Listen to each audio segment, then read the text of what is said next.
She was best known as Archie Bunker's better half in the groundbreaking 70s sitcom All in the Family. Jean Stapleton died today of natural causes at the age of 90 at her home in New York City. Jean Stapleton spent 50 years keeping a painful secret. At 89, she finally admitted the truth about her biggest regret. While everyone loved her as Edith Bunker, Jean was quietly suffering. She revealed that playing America's favorite housewife actually destroyed her dreams. Behind her sweet smile was a woman who felt trapped by her own success. The role that made her famous also ruined something precious to her. What she confessed about her lost opportunities will break your heart. This wasn't the happy ending everyone thought it was.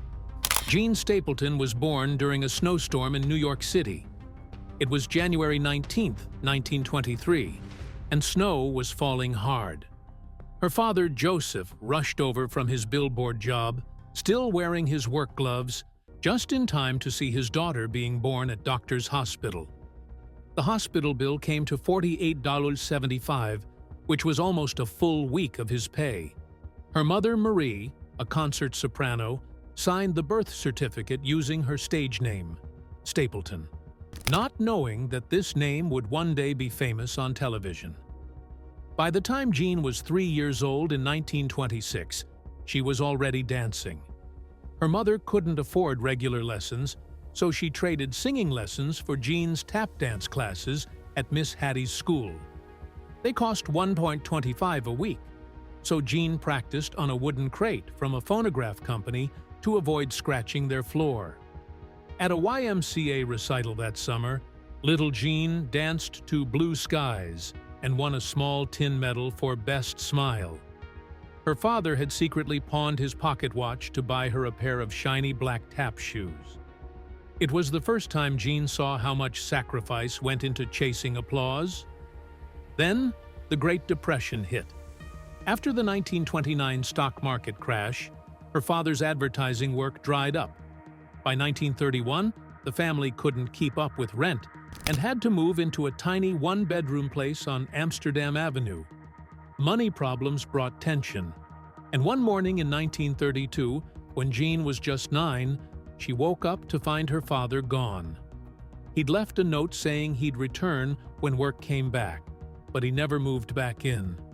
Her mother worked even harder after that, singing in churches for $5 a mass, and sometimes getting Jean to sing too so they could earn a little duet bonus. In 1934, Jean was tall enough to get cast in her school play at Wadley High School for Girls. She played a sailor named Little Buttercup, but had to make her own costume. She built a skirt out of old theater posters her father used to work with and glued it together with paste.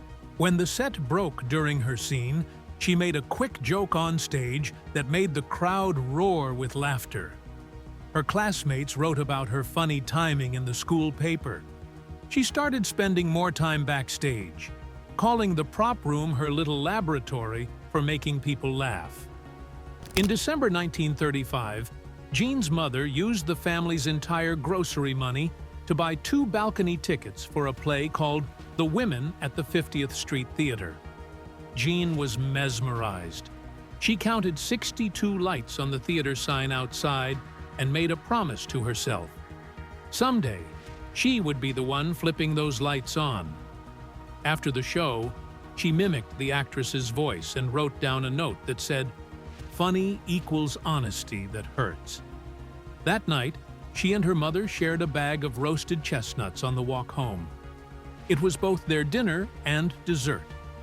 By 1939, when Jean was just 16, she graduated high school and got a job as a typist at an advertising agency.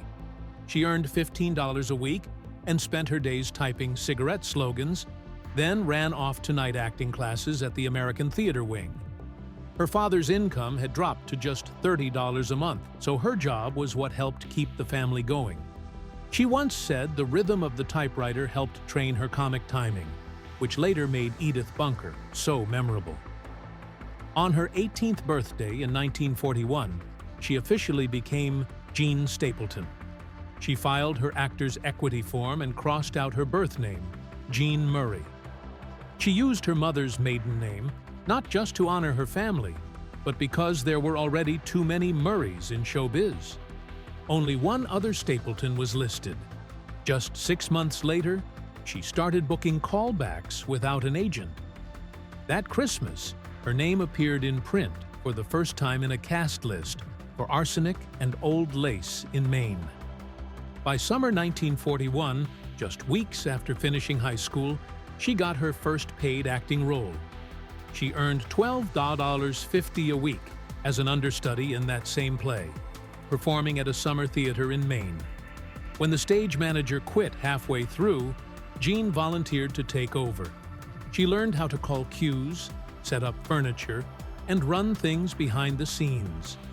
She would later say that those fast-paced summer shows taught her how to survive the pressure of weekly sitcoms and Broadway schedules. When World War II broke out, Jean joined the USO in April 1943. She toured Army bases with the Swing Shift Review. At Fort Dix, she once did 12 shows in 2 days, including one at 2 in the morning. The stage lights went out during one of the skits, but she kept the crowd laughing anyway. The pay was only $26 a week, but Jean loved it. The loud outdoor shows helped her learn how to project her voice, something that shaped the sound of Edith Bunker years later. In 1944, she visited CBS Radio and auditioned for parts in their mystery series. She won 2 small speaking roles. They paid $15 each, and the producers were amazed by how quickly she could switch accents. She had practiced at home by holding a teacup over her nose to change her voice. These tricks helped her develop the nasal but warm sound that made people laugh without being annoyed. In 1948, Jean got her first off-Broadway role in American Gothic. The reviews were mixed. One critic said her voice sounded too much like Outer Borough, New York. That comment hurt. She spent a third of her small actor's paycheck on diction lessons with Edith Skinner. After 10 weeks, she learned to control every syllable, and her director said her words now hit like piano keys. While performing in summer stock in 1956, she met William Putch. They married on October 26, 1957, just 3 days after she performed her 600th Broadway show. They also ran a theater called Totem Pole Playhouse, but when they checked the books, they found a $4,200 deficit. That would be nearly $45,000 today. Jean put her next 2 Broadway paychecks into the theater's payroll. It was a huge risk, but it worked. Ticket sales that summer rose 38%, and the theater was saved. In the 1950s, casting directors often rejected her for lead roles because they thought she didn't look like a typical leading lady. One agent even told her to pluck her eyebrows and smile more. Instead of changing, Jean decided to chase different kinds of roles, women who were tough, smart, or funny. By 1959, she had done over 600 Broadway performances and was making $350 a week, 3 times what she earned just a few years earlier. Her official Broadway debut came in December 1953 within the Summer House. Right before the show, the lead actress threw a tantrum over a missing prop lobster. Jean stayed calm, found a rubber lobster in a coat pocket, and handed it over silently just in time. The show went on. She later wrote in her diary that the lesson was to keep tempers backstage and comedy on stage. Jean Stapleton's big break on Broadway came in 1956 when she was cast in a musical called Bells Are Ringing. It opened on November 29, 1956, at the Schubert Theater. She played a character named Sue, who ran an answering service. The lead role was played by Judy Holliday, and the show became a huge success. It ran for 924 performances until March 7, 1959. Jean wasn't an understudy. She was part of the original cast. The songs became hits, especially Just in Time and The Party's Over.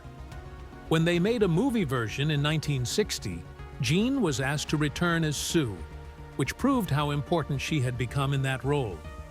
In 1961, she took on a completely different kind of play. She acted in Rhinoceros, a strange and powerful story written by Eugene Ionesco. The play was about people in a small town turning into rhinoceroses, a symbol for how people sometimes blindly follow dangerous ideas. John performed alongside Zero Mostel and Eli Wallach, two giants of the stage.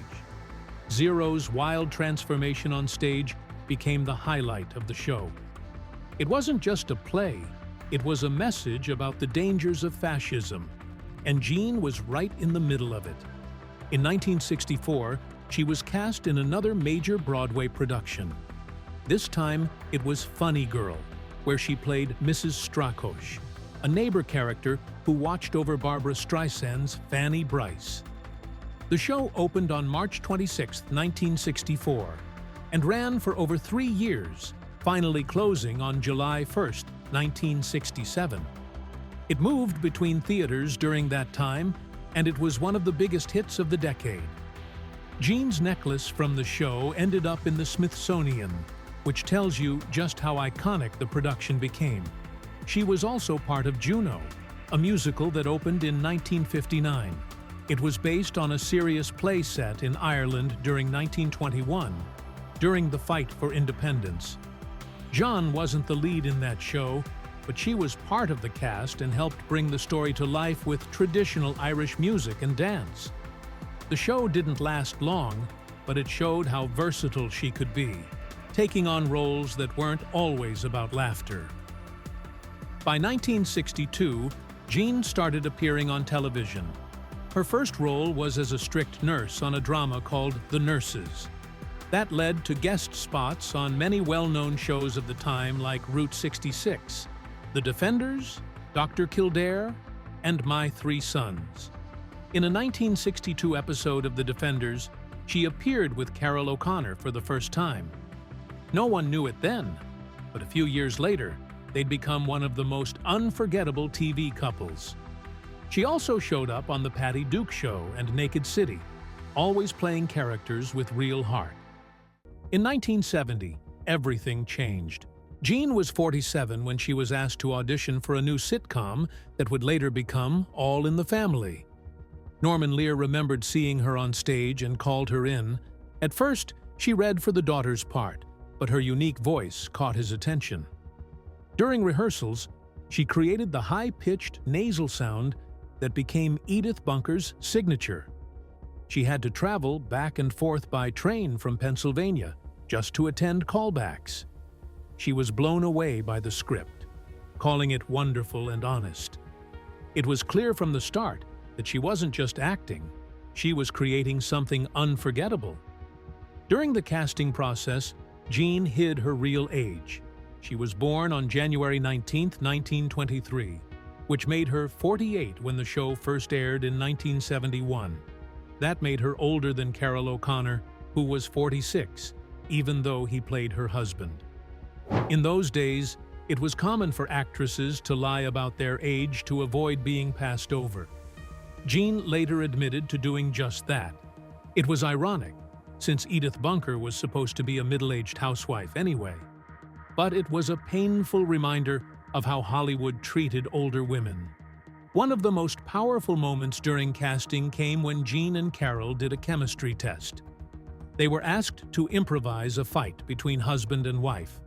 What they created felt so real that the producers were stunned. Their argument was completely made up on the spot, yet it showed how deeply they could understand these characters. That moment sealed the deal. It wasn't just a sitcom anymore, it was a reflection of real life, full of love, arguments, and everything in between. To prepare for the role, Jean went to diners in Queens, New York, and watched how real women talked and moved. She studied their gestures, their laughter, and even how they sat across from their husbands. She took notes on the way they smiled nervously or tried to be heard in a conversation. That research helped her bring Edith to life in a way that felt real. These women weren't just housewives, they were strong in quiet ways, using humor to survive hard marriages. And John never forgot that. By the time the show hit its stride in the 1970s, John was giving the performance of a lifetime. In 1977, the world watched in shock as Edith faced an attempted rape on her 50th birthday. In a two-part special that aired on October 16th, the man pretending to be a police officer tried to assault her while the family was planning a surprise party in the next room. Jean fought hard to keep the scene realistic and refused to water it down. She even helped craft the moment where Edith throws a burning cake to fight off her attacker. That episode wasn't just emotional, it was history-making. She won her first Emmy in 1971, but even then, the network pushed her to make Edith seem dumber to avoid upsetting viewers who might see her as too smart or too feminist. Jean pushed back hard. She believed Edith had depth, and she proved it week after week. Her Broadway training helped her create a character who was soft on the outside but strong underneath. The battle between what the network wanted and what Jean believed in shaped every episode. Later in 1977, another bold episode focused on menopause. John was 54 at the time and knew exactly what it felt like. She refused to let the writers make it into a joke. She demanded they include real symptoms and medical terms. She even threatened to walk off the set if they didn't listen. The episode aired with her edits, and it became one of the first shows on American television to talk honestly about menopause. Jean made sure it mattered. In another storyline, Edith discovered a lump in her breast. The show followed her journey from fear to relief when it turned out to be a cyst. Jean pushed for that story too, inspired by her aunt who had battled breast cancer. She wanted to show what it was like to face that fear, and to show how even Archie could be loving when it counted. The writers agreed, and the result was one of the show's most touching moments. By 1979, after 8 seasons, Jean made a decision that shocked everyone. She told Norman Lear she was leaving. He begged her to stay. He even said he couldn't allow Edith to die. But Jean said something that hit him hard. She told him, "Norman, you realize, don't you, she is only fiction." He paused and said, "To me, she isn't." That moment stayed with him for the rest of his life. When the show returned in 1980, Edith had died off-screen from a stroke. Norman Lear later created the Edith Bunker Memorial Fund in her honor. Jean Stapleton became one of the most honored actresses on television during the 1970s. She won her first Emmy Award in 1971 for playing Edith Bunker on All in the Family.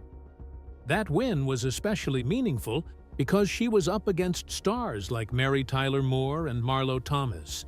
She won again in 1972, and once more in 1978.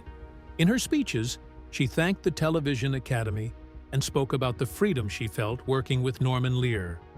She also won 2 Golden Globes during those years. Critics didn't just see her as a funny character. They praised her for making Edith a real person, warm, emotional, and unforgettable. In her personal life, Jean was married to William Putch. They got married in 1957 and had 2 children together, John, born in 1967, and Pamela, born in 1969. Even with her rising fame, she never wanted her family to live under a spotlight. She traveled long distances from Pennsylvania to New York for work, just to keep her children away from Hollywood. She turned down many big roles to stay close to them. Her marriage lasted until 1983, when William suddenly passed away. She once said, "I married a summer theater," because their life revolved around their love for the stage. In 1977, while she was still famous for playing Edith, Jean did something that surprised a lot of people. On November 18th, she stood alongside 3 First Ladies, Rosalind Carter, Betty Ford, and Lady Bird Johnson, at the National Women's Conference in Houston. It was one of the most important gatherings for women's rights in the country. Jean gave a speech there, even though most people only saw her as the quiet and obedient Edith. That day, she stood up for equality, workplace rights, and the Equal Rights Amendment. It was a bold move that showed who she truly was. Tragedy struck in November 1983 when her husband William died from a sudden heart attack. He was directing Jean in a play in Syracuse, New York. He felt chest pains during a walk and collapsed. But instead of canceling the show that night, Jean performed anyway. When the theater director offered to tell the audience what had happened, she said no. She didn't want to cast a shadow over the night. Only one performance was canceled for the funeral. She was back on stage the very next day. Later, she explained that acting helped her cope, saying the play gave her strength during her grief. In the 1990s, John stepped into a new role, not as an actress, but as a director. She led a revival of Arsenic and Old Lace between 1996 and 1997. She brought her daughter Pamela into the production, creating a special moment for both of them. The cast also included old friends from TV. This project marked a turning point, showing that John wasn't just talented in front of the camera, but also behind the scenes. She helped guide other actors and passed on everything she had learned. By the late 1990s, there were talks about a show called The Secret Life of Edith, but Jean never wanted to go back to that role. She had already said goodbye to Edith when the character died of a stroke on Archie Bunker's place. She believed it would be wrong to bring her back. Jean feared being stuck as just Edith forever. She said, if she kept playing that kind of role, people would forget she could do anything else. So even though people loved her for it, she wanted to move on.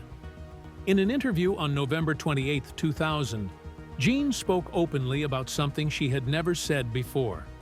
At age 77, she admitted that arthritis had taken a heavy toll.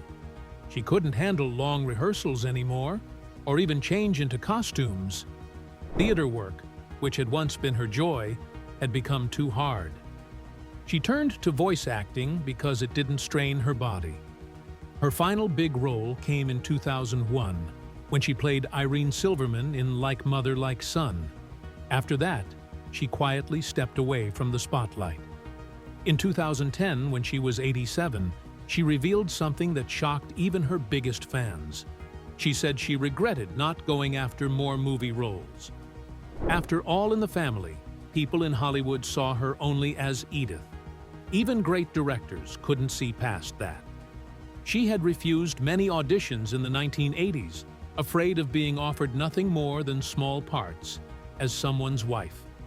Watching others like B. Arthur succeed in film made her realize what she had missed. That regret stayed with her for a long time. Her last public appearance came in 2012 at a reunion with Norman Lear. She was 89 then, and her health was fading. In 2009, she had a near-fatal case of pneumonia that kept her in the hospital for 3 weeks. After that, she needed a wheelchair for long walks and couldn't speak for long without getting tired. She also admitted that she couldn't remember the names of many of her former co-stars, but she smiled through it and joked. Edith's brain was always scrambled anyway.